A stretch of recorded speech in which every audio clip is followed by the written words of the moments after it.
Jesus, cada um será julgado conforme as suas obras.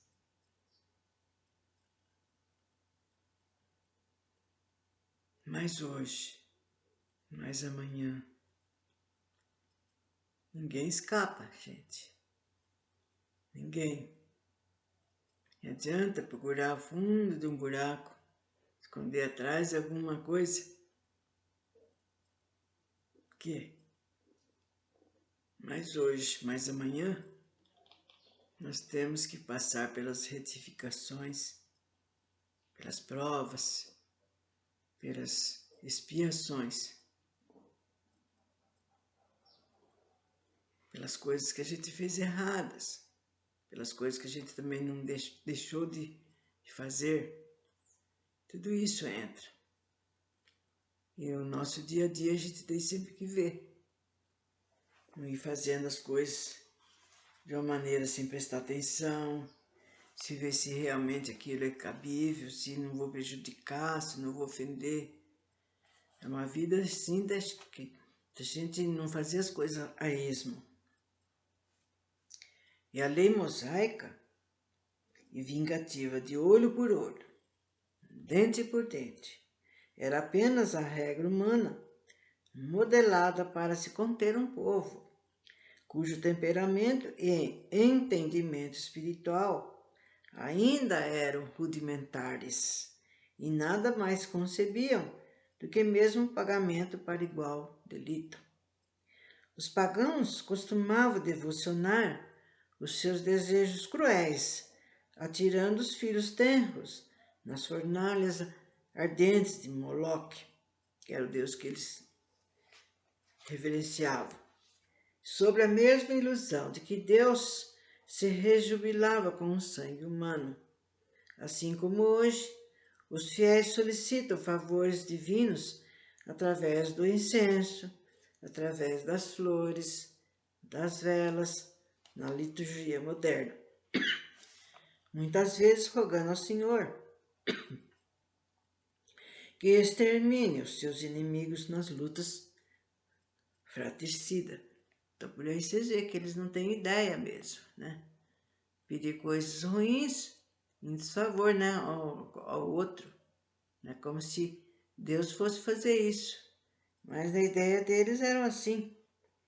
E a fim de controlar o primarismo brutal da época, em que as paixões e as violências humanas não podiam ser disciplinadas, pelas exortações religiosas de aceno do paraíso, Moisés estabeleceu e decretou a lei de olho por olho, dente por dente, procurando diminuir crimes e pilhagens, ante o direito da vítima de também punir o seu algoz ou desafeto, tanto quanto tenha sido o mal praticado.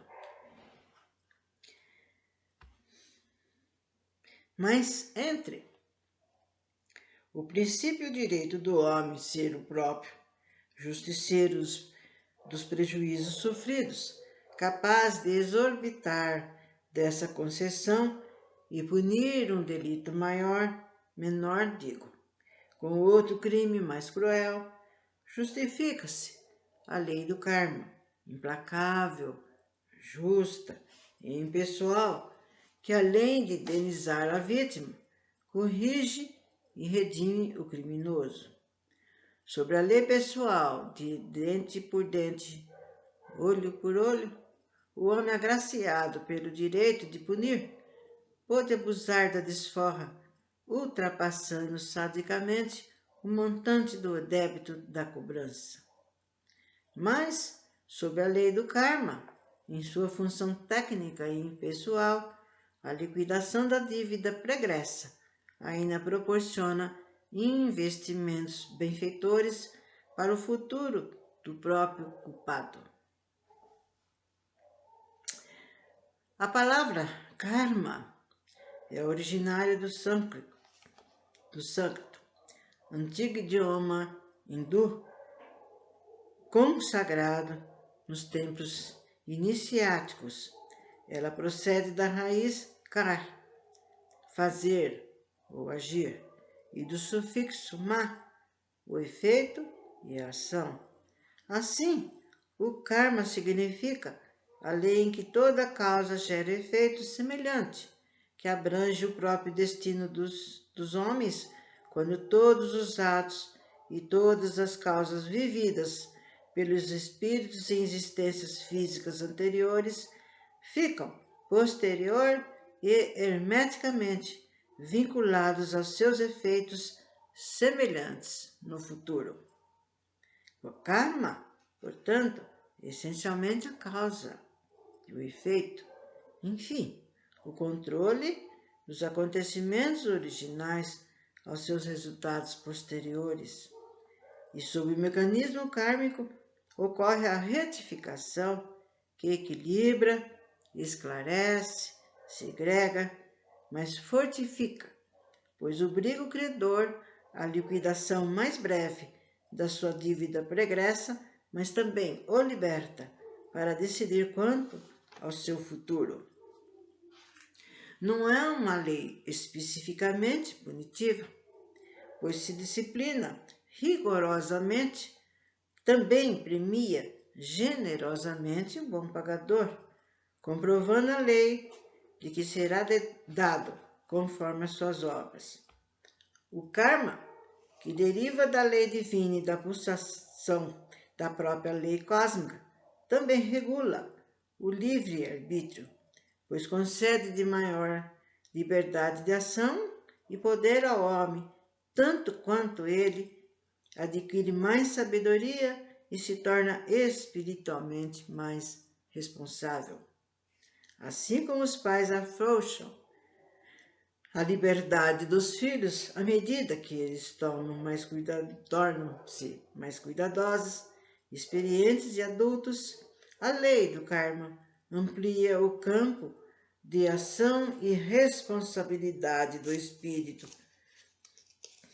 tanto quanto ele se emancipa e se conscientiza no curso educativo da vida.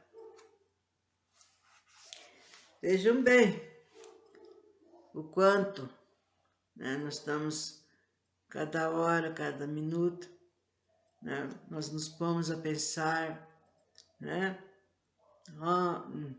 porque não é só trabalhar e ficar vendo isso, vendo aquele outro. Há momentos que a gente se vê pensando e falando, com a nossa mente mesmo, com a nossa consciência.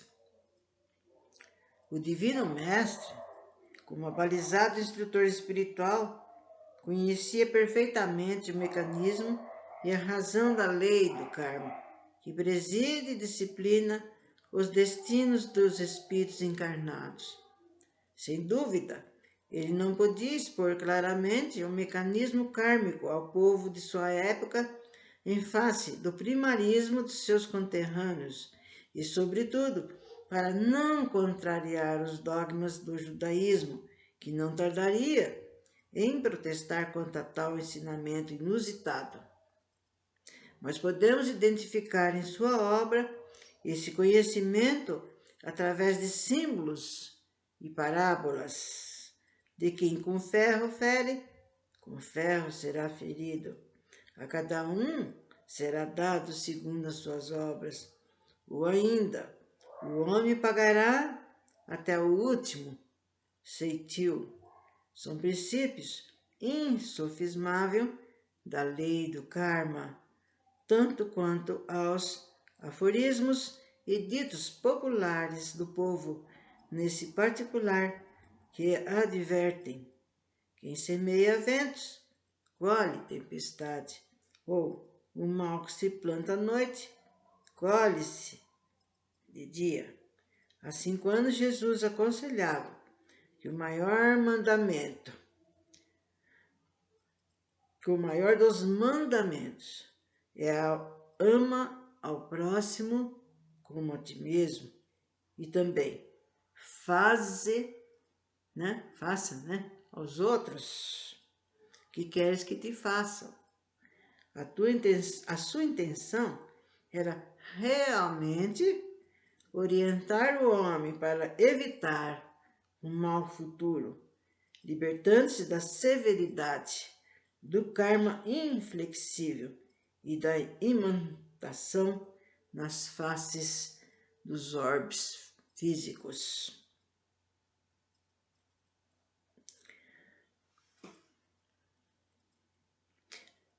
Embora cada espírito deva renascer na vida física, com seu programa previamente esquematizado pela administração sideral, isso também se conjuga ao karma da raça e ao karma do próprio planeta de provas.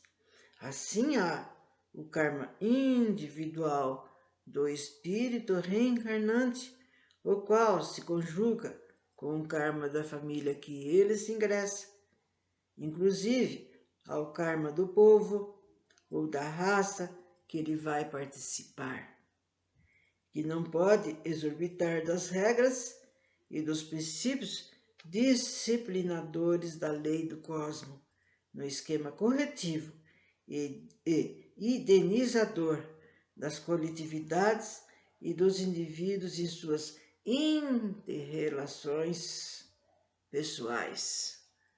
Então, vocês estão vendo que aquilo,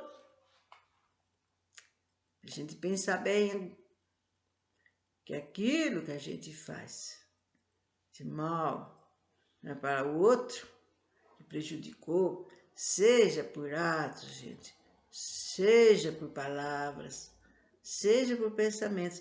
Às vezes a pessoa fala, mas eu só pensei. E aí? Ele pensou e acha que ninguém ouviu, que ninguém viu, que Deus não vê?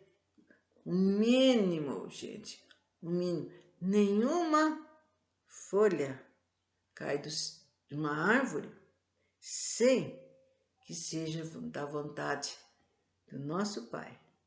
Então, às vezes a gente vê assim, né?